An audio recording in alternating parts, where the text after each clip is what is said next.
Today's video topic was brought to you by my wonderful channel members. If you are interested in becoming a channel member, I will leave the link down below in the description box. It basically comes with a lot of perks. It comes with early access to all of my videos as well as content polls. So my channel members actually picked today's topic. We have a private Discord server and we also have a book club going on right now. So if you're interested in joining, all of the funds raised from this YouTube channel go straight towards paying off my education, paying for my tuition, my books, and all of those things. So I really greatly appreciate the support. Thank you all so much.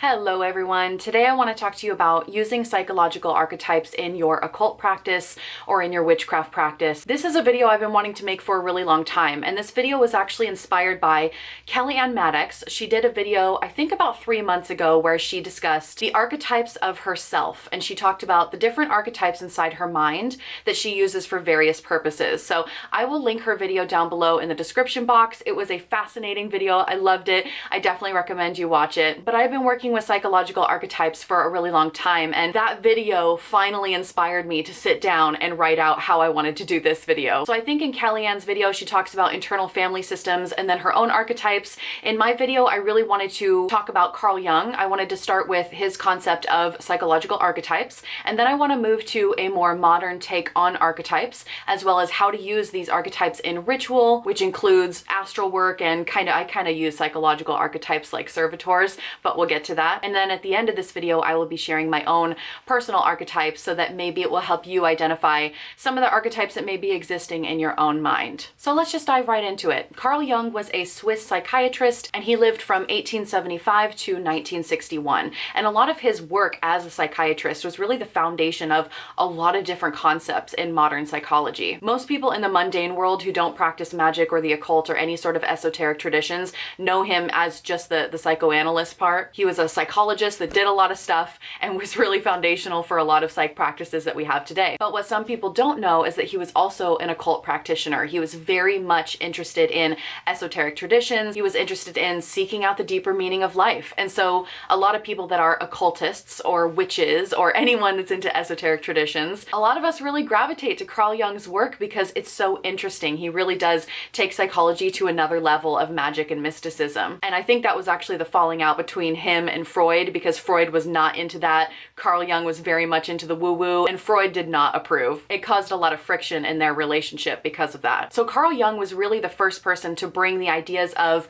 the collective unconscious and all these different archetypes to life and out to the public. So the collective unconscious is kind of like a pool, and it refers to the unconscious mind that shares memories, ideas, and experiences from the entire human race, stemming from ancestral and cultural heritage. And Jung also believed that within the collective unconscious, there are these archetypes, as in these universal symbols that really appear in many different things, in different religious traditions, different religions across the world, in mythology, even in dreams. There are all these archetypes that exist in the collective unconscious that are really universal to all humans, no matter who you are or where you are. And they are thought to basically influence our thoughts, our memories, and our experiences. So with Carl Jung's theory about this collective unconscious being made up of all of these different archetypes, he identified many different archetypes that exist within this, and I'm just going to go through a couple of the more classic traditional Carl Jung archetypes, and then we'll talk about a little bit more modern take on archetypes later on. So starting with the self, this is the most integral piece, and it represents an integration of an entire person's personality. Then you have the shadow, which is all about the darker, more hidden aspects of the self. These are repressed desires, repressed instincts. This is also where the term shadow work comes from. So if you've heard of the term shadow work floating around the witchcraft community, it really derives from Carl Jung and his archetypes. And this video isn't going to be about shadow work. I've already done a couple videos about shadow work. Honestly, I did them a long time ago and I really need to redo them. But with shadow work, what you're essentially doing is working with your shadow, and you're not necessarily trying to get get rid of these repressed shadow aspects of yourself that developed from childhood, most likely from your primary caregivers, by the way. But you're not necessarily trying to kill off the shadow or completely get rid of it. The idea is to integrate the shadow with yourself so that you can become a more whole person and you're not repressing these desires and urges and instincts. So shadow work is more about integration, not necessarily about killing off the shadow and getting rid of your shadows. I think that's a common misconception with shadow work, but again, this video is not about that. Next, we have the anima, which is only present in men, and the animus, that is only present in women, according to Carl Jung, of course. So the anima represents the feminine qualities or feminine aspects of men,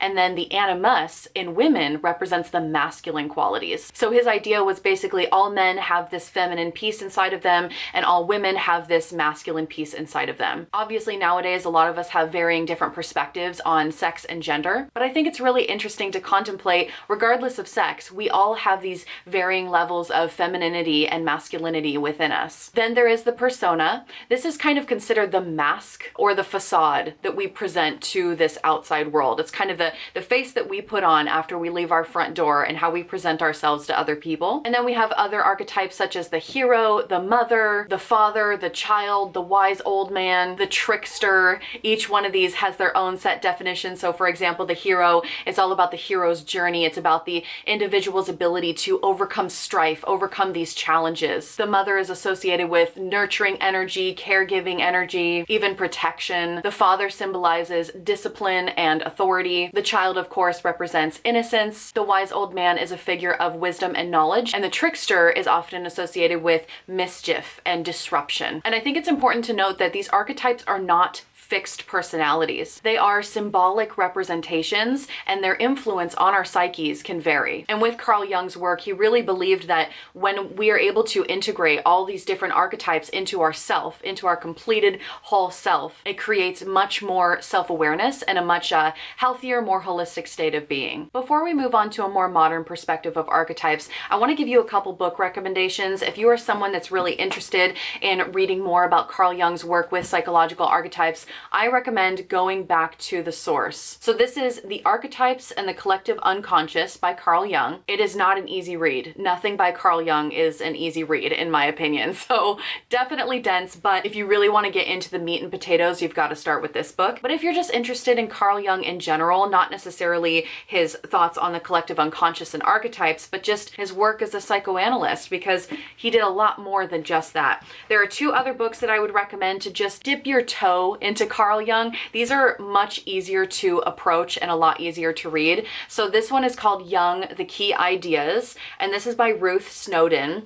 So this is from analytical psychology and dreams to the collective unconscious and more. So this tiny little book here kind of takes you through all of Carl Jung's work, so you can get a brief, like a bird's eye view, I guess, and just kind of a snapshot of what he did during his lifetime. So this would be a good book to start with if you've never read anything by Carl Jung, and if you're really turned off by the idea of actually reading his work for how dense it is. If you want something with a little bit more meat in it, you could also check out a book like this. It's called The Essential Jung, and this was by Anthony Storr. So this book is a little bit thicker, has a little bit more in it, and it actually introduces you to Carl Jung's writings. So this is just basically a collection of all the essential works from Carl Jung, because Carl Jung wrote many books. I mean, this is just one over many. So this book kind of takes you through all the essential pieces from all the different things that he wrote over the course of his life. So you can definitely check out that book. But really, for archetypes and the collective unconscious, you've got to start with this one. So just wanted to give you a couple book recommendations, and now we can move on to a more modern approach to psychological archetypes. So today, as I have alluded to, there are a lot of modern takes on Carl Jung's work with the collective unconscious and his archetypes. People have really expanded upon this idea over time. So now it's not just the core archetypes that he has identified. People have identified many other archetypes that can exist within your psyche. And it's not necessarily tied to this idea of a collective unconscious anymore. Some people really like to view your own psyche as its separate unit that has a very unique coding system. And our minds are a system. They are a team of all these different archetypes. At any given moment, you can pull an archetype out and have that help you with whatever you're doing. Whether you're at a job and you need to be a little bit more assertive, whether you're at home and you need to be a little bit more loving and forgiving, or in your occult practice or your witchcraft practice when you need to step into a certain type of energy in order to manifest your desires, in order to achieve whatever it is what you're doing for your ritual. So I really like this idea of viewing our minds as a team. There's an entire network of different archetypes in there. They're already in there. They have already been developed either just from your nature and how you are as a person, or also from your nurture. If there were situations in your childhood that were really traumatic or painful, some of these archetypes can be developed as a result of trauma, as a result of needing to be protected in that moment. So when I talk about my personal archetypes, I'll also briefly talk about how they developed, very, very briefly. This isn't going to be a video of me talking about my childhood trauma, but just to give you an idea of how these archetypes have developed and where you can take them from here. So even if you do have an archetype that developed as a trauma response, there is a way to integrate that archetype into yourself in a very, very healthy way so that you can become more whole, so you can have a more holistic approach to life, and we'll elaborate more on that once I get to my own archetypes. So we're not just talking about the hero, the mother, the wise old man, the trickster anymore. We're talking about so many other archetypes that could potentially be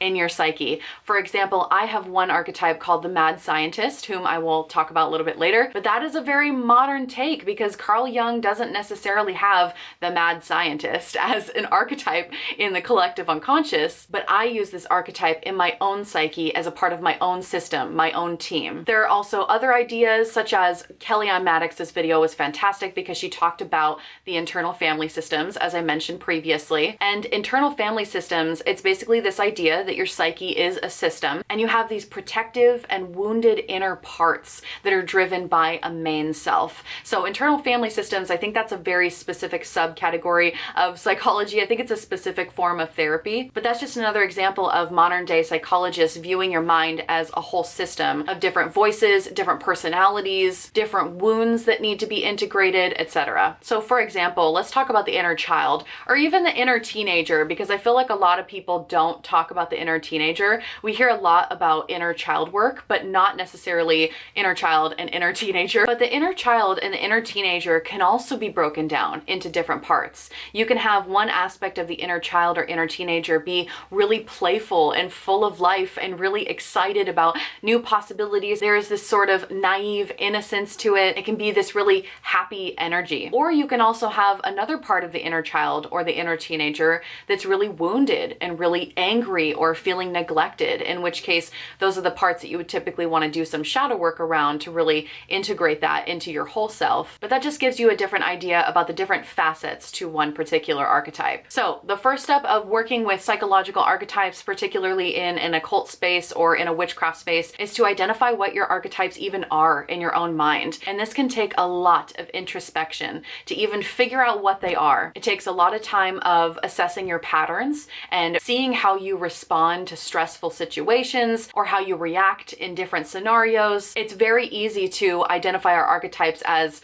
a warrior or something, okay? It's really easy to be like, oh yeah, I've got a warrior in me because I'm so strong and badass, because everybody wants that strong, badass energy. It's even harder to be honest with yourself about what your archetypes actually are. Is that something that you want to be, or is that something you truly are? I personally think everyone's got a little bit of warrior inside of them, so I'm not saying that some people don't have that warrior archetype. I think we can embody all the archetypes if we want to, but I think it's really important to be honest with ourselves of what actually is in our psyche versus what we just want our psyche to look like, and to really do the introspection. I mean, when I share, we're getting to the point where I'm about to share the psychological archetypes in my own mind. There are aspects of my archetypes that are not pretty. They're extremely ugly, and it is very vulnerable for me to get in front of a camera and to share some of this stuff with you all because it's ugly. I don't want people to know the ugliness inside my mind, but if I'm being truly honest, I have to share the flaws, the flawed part of these archetypes. So I am going to run through 8 different archetypes I personally use in my own mind.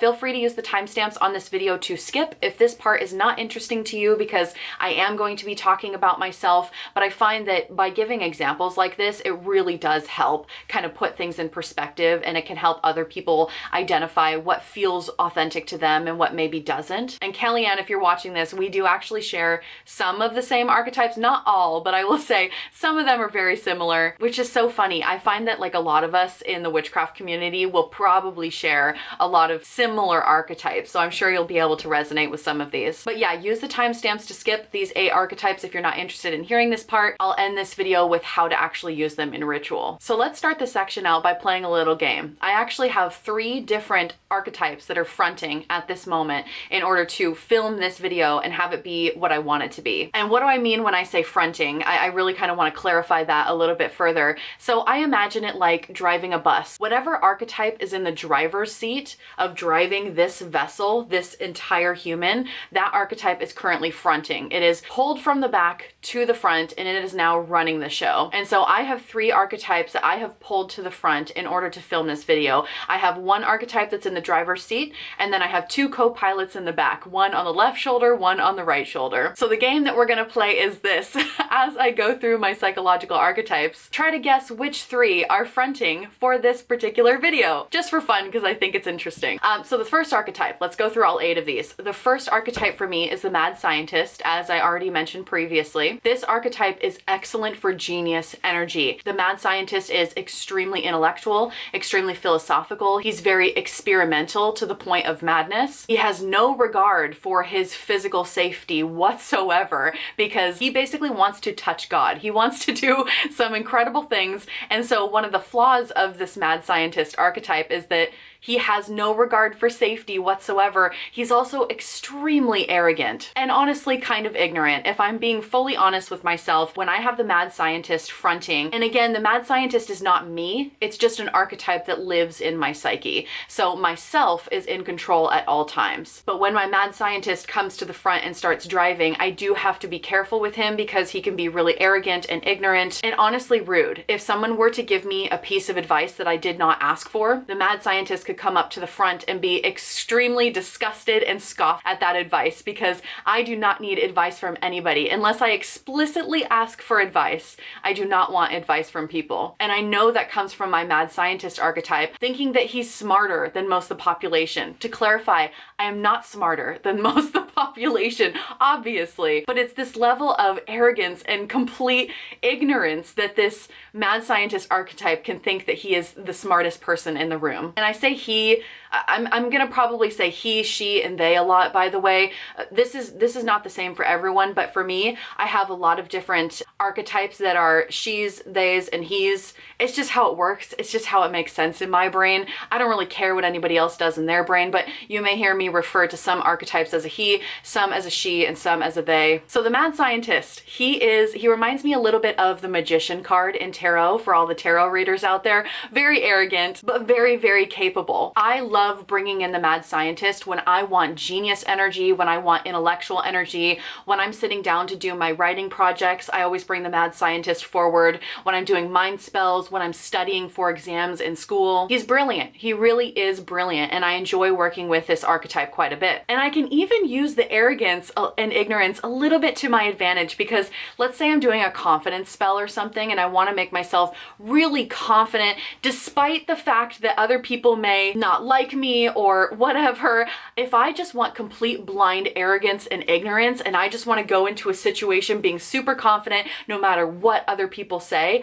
I'm gonna bring in the mad scientist a little bit because he sure as shit does not care what anybody else has to say because he is very, very confident in himself. So you can even use the flaws of your psychological archetypes in your favor using them this way. Obviously not letting that arrogance and ignorance get out of hand, but you get my point. And then there is the inner child and the inner teenager, and I'm going to refer to these together for the sake of this video for simplicity. They do kind of slightly have their own identities in my mind, but I really just want to lump them together for the sake of this video. So the inner child and the inner teenager is obviously great for shadow workings of all kinds, but it also helps me tap into this really playful aspect. Sometimes I find myself, and I get this comment a lot from people on my videos, as to how do you overcome critical thinking? Because critical thinking is good and being analytical is good, but it comes to a point where with magic and mysticism, you almost have to let that go a little bit so you can fully experience your ritual in the moment. You need this sense of playfulness, this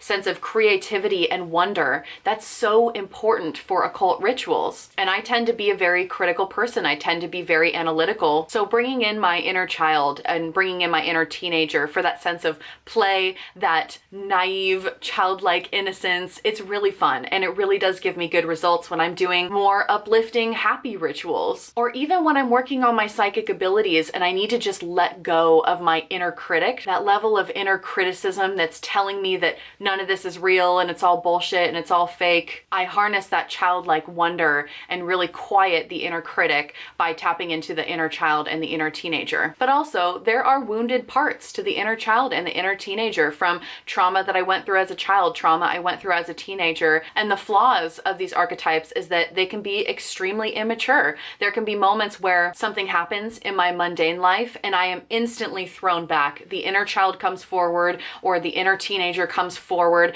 and they're super pissed off, super immature. I mean, I will say this happened more when I was an unhealed version of myself, not necessarily nowadays, because I can catch it. I can feel when that's happening. But if you've ever had those moments where someone hurts you and you immediately want to lash out and hurt them back, tit for tat, that childlike need to just scream and throw a tantrum and stomp your feet into the ground because you're hurt and you need to be heard and you need to be seen, and that's totally understandable. But it's also good to recognize that those are wounds. I mean, yeah, sometimes people are just jerks out in the world, but if your inner child and your inner teenager is a little bit more healed and integrated with your whole self and taken care of, you won't necessarily have that need to lash out at someone that's being a jerk to you. You can recognize that they've got their own internal struggle going on. They've got some stuff going on in their world and it does not need to affect you. So it can be really powerful to have a healed inner child and a healed inner teenager, and it takes a really long time to do that sometimes. But as far as spell work goes, like I said, I really love using the playful aspects of both of these energies. Next is the fighter. So the fighter archetype for me has a lot of Mars energy. It's very aggressive, it's very dominant, it wants to go to war. It's ready to fight at any given notice. My fighter doesn't give a fuck. It is great for bringing into protection magic rituals of all kinds, great for bringing into baneful work if I'm doing a little bit of baneful magic. I think it's really important for everyone to really tap into their fighter archetype, so long as you don't let it front all of the time. Because obviously the flaw of my fighter archetype is that it is extremely aggressive, and that is not the approach that you want to have in every single situation. It is only for very specific occasions that this is helpful. We don't need to be fronting the fighter out in our daily life 100% of the time, or we're going to get ourselves into a lot of trouble. So there is a huge flaw to the fighter in the fact that she's just way too aggressive sometimes and doesn't know when to stop. So remember how I was talking previously in this video about how some archetypes can develop as your nature because that's just who you naturally are, and some can develop from nurture. I feel like the mad scientist for me really comes from nature. That's just my nature. That's just who I am for as long as I can remember. The fighter, however, is a very specific archetype in my psyche that developed from my nurture. There were a lot of experiences I had as a child, a lot of fighting where I had to physically fight or physically learn how to fight in order to protect myself. And not necessarily as just a child, but there were many instances over the course of my life as a teenager, as a young adult, where I had to be a physical fighter. And so the shadow of the fighter is that there can be this irrational anger that goes with it. In an unhealed state, it is a very, very ugly archetype. I remember in my early 20s, the fighter archetype was really starting to come out because I had not integrated it into myself. I had not done any sort of shadow work around it. I had not healed that part of myself, and it was really detrimental to everyone around me. I got kicked out of nearly every single bar I went into for fighting people. I had to go through anger management. I was an angry little bean, and that was well over 10 years ago. But you can kind of see how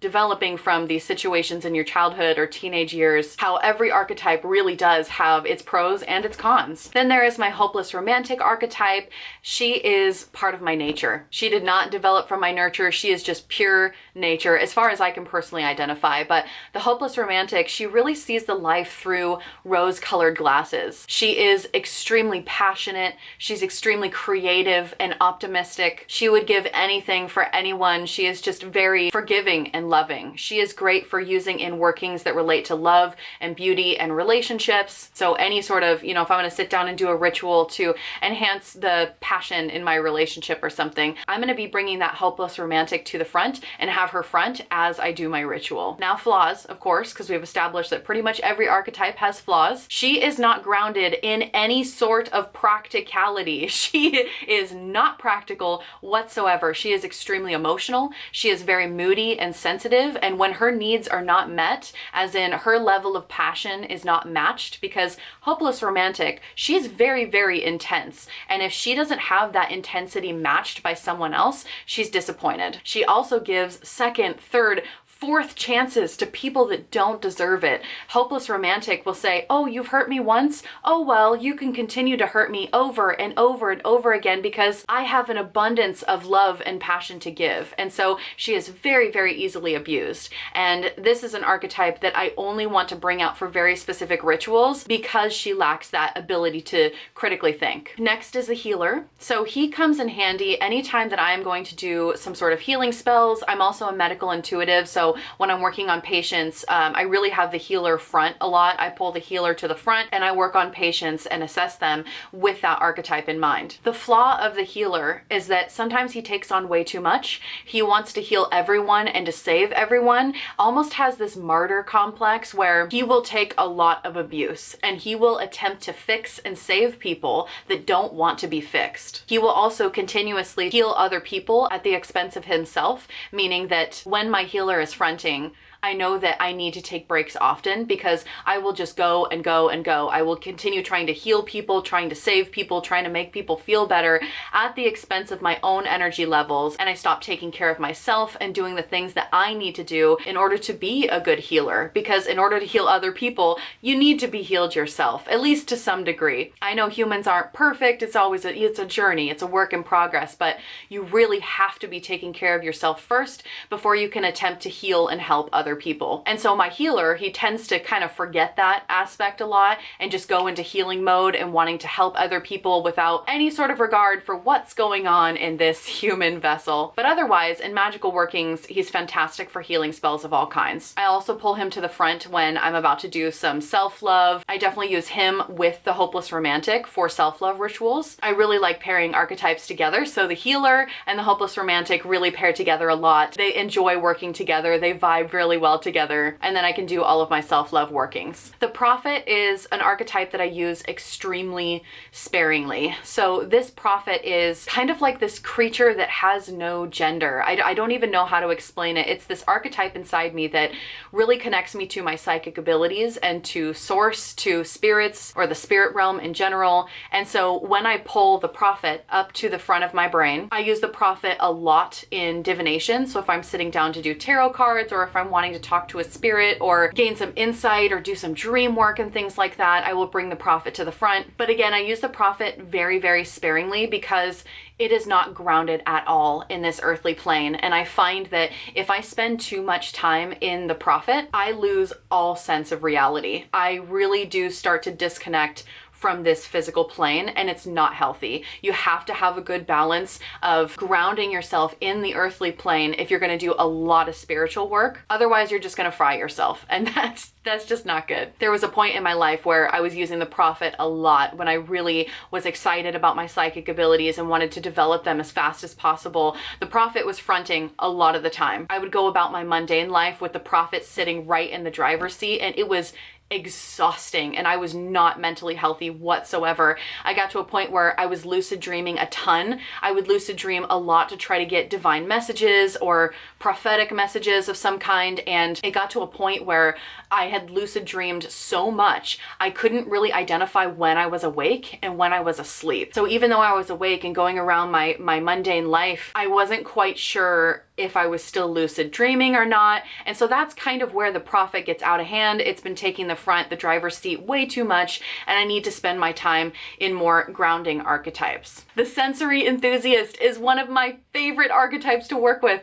Oh gosh, the Sensory Enthusiast has so many issues as well though. So he is great for living life to the fullest. He wants to see everything, he wants to feel everything, to do everything, to taste everything. He is very much a sensory enthusiast. He wants all of the physical sensations all at once. And yes, he is experimental like the mad scientist, but the difference here is that the mad scientist is more intellectual and philosophical and really values higher minded thinking, whereas the sensory enthusiast, he is very much rooted in physical sensations and the physical body and pleasure and feeling good. The sensory enthusiast is excellent for getting back into my physical body. So for example, if I've been spending too much time in the prophet, where prophet is fronting and I'm doing a lot of divination work, a lot of spirit work, it's wonderful to bring in the sensory enthusiast to kind of balance that out for some self-care, take a bubble bath, light some candles, eat some really good food, you know, get out some cheese and wine and crackers or something, go to a concert, feel the bass in my chest, go to a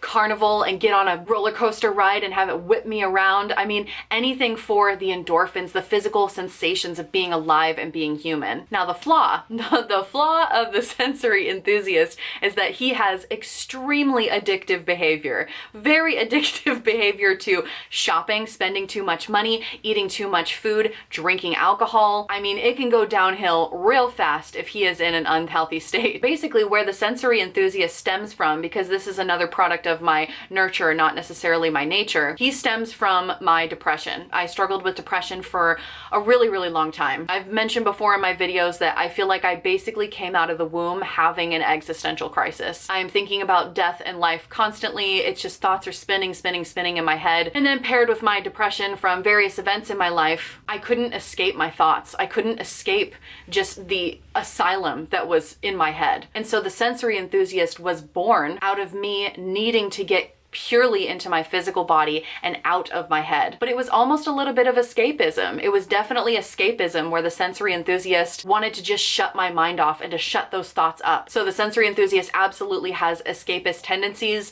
and sometimes that's a flaw. Sometimes it's good for getting me back into my physical body, but if I let it go too much and I live there too long, I find myself escaping my thoughts and escaping what's actually going on in my head. The last archetype that I want to share with you is the achiever. So the achiever is probably the one that I sit in the most often. I would say the achiever is really driving the bus most days, but it is this type A, perfectionistic, sometimes a little bit too rigid archetype that really gets shit done. When no one else gets shit done, the achiever will absolutely do the work and get it done. The achiever will climb through the mud and the muck and it will rise to the top no matter what. It is tenacious. It is a go-getter. I really love the achiever for that. However, the flaw of the achiever is that it can be way too rigid and perfectionistic and have incredibly high standards that are just not healthy. And I can have this inner critic that really comes into my brain telling me to be better and to do better when I am trying my best. And so there's a lot of negativity that can happen in my own thoughts when I don't do something perfectly.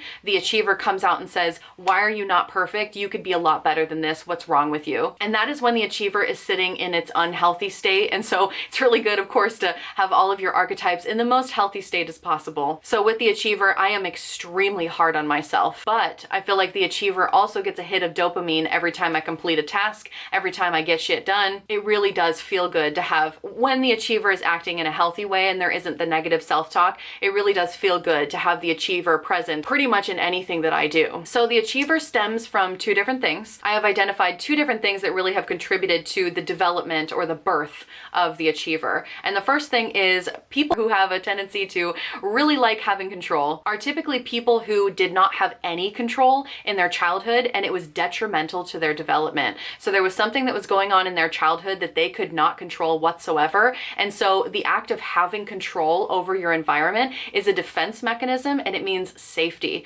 I am safe because I can control everything in my environment. Obviously, that's false. None of us can control everything in our environment. So that is some shadow work that needs to be done with a perfectionistic, overly analytical and critical perfectionist, is that you need to recognize there are things that you can control and things that you cannot control. But it was born from this inability for me to control some of the negative things that happened to me as a child and as a teenager. And the second reason was me just simply not feeling loved enough in the way that I personally wanted love, in the way that I perceive love. The achiever was born because there was this thought process, if I am perfect, if I achieve things, then they will love me, then they will appreciate me and I will be seen. And that happens for a lot of people who are neglected or ignored. They're just not acknowledged. There is this achiever archetype that is born that helps us be the perfect daughter or the perfect son or whoever you are in order to be acknowledged. And it's important to understand that. It's important to understand the flaws of each archetype and also where these archetypes come from so that you can do your shadow work around it and make it a healthy archetype rather than an unhealthy one. So, game results. What archetypes did you guess at the very beginning? I'm so curious to know. At the time of filming this video, I have my achiever sitting in the front seat. So she is currently driving, making sure that this video is exactly how I want it to be. And then my two co-pilots in the back, I have the mad scientist in the back because we're talking about psychological archetypes in witchcraft. It's what I'm about to share next is so experimental and exciting, and it makes me feel like a mad hatter. But then on the other side, I have the sensory enthusiast in the background as well. So the sensory enthusiast really brings this energy of optimism, of play, this really like eccentric energy, and that is the energy I want when I'm filming a video, because I don't want to turn on my camera and be sitting in my wounded inner child or inner teenager or something. I want it to be light, I want it to be fun, I want it to be eccentric. So I like to bring in the sensory enthusiast to bring that element of just good energy to when I'm filming a video. So those are the three archetypes that I have fronting at the moment. So my camera died, several hours have passed, so if things look a little bit different, that is why. But up until this point, we have talked about Carl Jung's archetypes, we have talked about a more modern perspective on archetypes. I have also introduced you to the concept of fronting when you have an archetype that's pulled from the back and pushed to the front. And I've also shared a couple of my own archetypes. I am obviously not going to share all of my archetypes. I have way more than 8, but I hope that those gave you a really good idea of maybe how to start identifying the archetypes in your own psyche. So now, once you have identified the team in your psyche that you can actually work with, it's time to give them form and shape. So this is where I'm going to be talking about how to actually use them in your occult rituals, your witchcraft practice, whatever it is that you're doing. I like to treat these archetypes kind of like servitors, especially when we consider giving them shape in life. If you don't know what a servitor is, don't even worry about it. Those that know, but it's not necessary for the sake of this video. So think about one particular archetype that you might have in your psyche. Just take one and you can follow along through this video with me to give it more shape and form and life. You first want to think about its general characteristics. Think of this as an actual person, things that they are really good at, and also their flaws, things that they may not be so good at, because every single archetype is going to have at least one flaw, especially when used in excess. Moderation is always key here. So think about the purpose, think about the powers. What sort of superpower does this archetype have? What is this archetype super good at? And then also identifying those flaws is really going to be helpful, not only just for shadow workings in general, but just your mundane life. So really you ultimately want to figure out what are the positive influences this archetype has on your life and what are the negative influences. That way you can start working with this archetype further. And then you are going to consider the appearance of your archetype. This is very much my own personal gnosis and modern take on archetypes that I'm sharing with you right now, but I think it's important to give some sort of appearance to these archetypes so you can turn them almost into servitors and use them in your occult rituals a lot easier. So for example, my mad scientist, he has this frizzed out hair that looks like he's been electrocuted. It looks like he stuck his finger in a socket and got electrocuted, and his hair is fritzed out, and he wears a really long purple and blue robe. So I have given these characteristics, or I've given some sort of appearance to this particular archetype. That way I have some sort of visual representation to work with. What color is their skin? What color are their clothes? Do they even look human? Or is this archetype some sort of creature that's non-human? How do they walk? How do they talk? You know, if there's an inflection in the way that they speak. When I'm fully sitting in my mad scientist archetype with nothing else fronting, my body does move in a very specific way. And this is when more so when I'm in my occult rituals, not necessarily in my mundane life, but when I'm allowing myself to get really theatrical and to really get into it, I will assume different positions with my arms, with my hands, the way I jerk my head, the way I speak. It's very theatrical and dramatic, yes, but all of those triggers can really help you get into this archetype even deeper. So really try to well-round this archetype to give it shape and life. And the last thing that you want to do, and this part is really, really important, you want to create a physical physical trigger. You want to have something physical in the mundane realm that represents this archetype. And this is crucial for the occult rituals. So for example, maybe you have a coin or a bottle or a specific rock. It can be any sort of trinket. It could be a jewelry piece. It can be a clothing item, whatever it is, some sort of physical mundane item that you can then link to a specific archetype. And you only touch that item or put that item on your body when you are ready to work with that archetype. And each time you use it in ritual, the stronger that link gets. And it becomes a little bit like a physical trigger. So nowadays I have certain clothing items that I only wear when I want to access a very specific archetype. And I know I'm tricking my brain into getting into that mentality. When I put that on, it's time to assume that archetype, to pull them from the back and push them to the front into the driver's seat, and then I'm doing my occult ritual. So find a physical item that you can then turn into some sort of psychological trigger for this archetype. That is my secret tip to you all. Not so secret anymore because I'm making a video out of it to really make this a lot more successful. And it's also really great for people that just can't visualize, because I'm about to talk about the closet next, which is a technique in the astral realm. And for people that can't visualize whatsoever, that's just not going to be their thing. That's not something that they're going to be comfortable doing in ritual. So having this physical piece to access your archetypes with is going to be so much easier for the non-visualizers. So I definitely wanted to make sure that I included that in this video. So once you have identified what your archetypes are, you have started to really do the introspection to give them shape and life. You've gotten creative and given them, you know, maybe a name, some sort of appearance. You've created a trigger. So you have a physical item that links to that particular archetype. You can even do a ritual too, by the way, to consecrate the item and link it with that specific archetype. If you want to get fancy, you don't have to do a whole consecration ceremony though. You can simply just make the conscious decision that this physical trigger is now your link to that archetype, and then only touch that physical trigger when you're ready to work with them. Let's talk about the closet next. This is something that's in the astral realm, so it does require visualization. If you are someone that does not visualize, you definitely don't have to do this, but I definitely encourage everyone that can to give it a try, because I have found that it's incredibly effective. So I talked about the closet a lot in one of my previous videos. It's called World Building for Occultists, Mind Palace Techniques and Inner Temple Work. So I basically talked about how to build your mind palace. And if you enjoy this type of work, I'll link that video down below in the description box, because that goes over just everything on the astral realm as far as building your inner temple goes and all that stuff. So that's a whole nother thing. But I did mention the closet in that video as well. So some of this will be a little bit redundant if you've seen that video. So I go into a meditation. You know, you take a few deep breaths, center yourself, ground yourself, do whatever you normally do to kind of relax yourself and get yourself into a space to where you can begin to visualize. And I start by visualizing myself in some sort of hallway. You could be in a forest. It doesn't really matter where you are. You can be inside your inner temple somewhere, but you have this door that appears in front of you, and you can design this closet door to look any way you want it to look. You can really adorn it and make it look magical, whatever it is your closet to Narnia, essentially. Not really, it's actually the closet to your archetypes, but you're visualizing this door in front of you, and in your mind, as you're meditating, you're walking up to the door and you're opening this closet. And inside this closet, you have all these different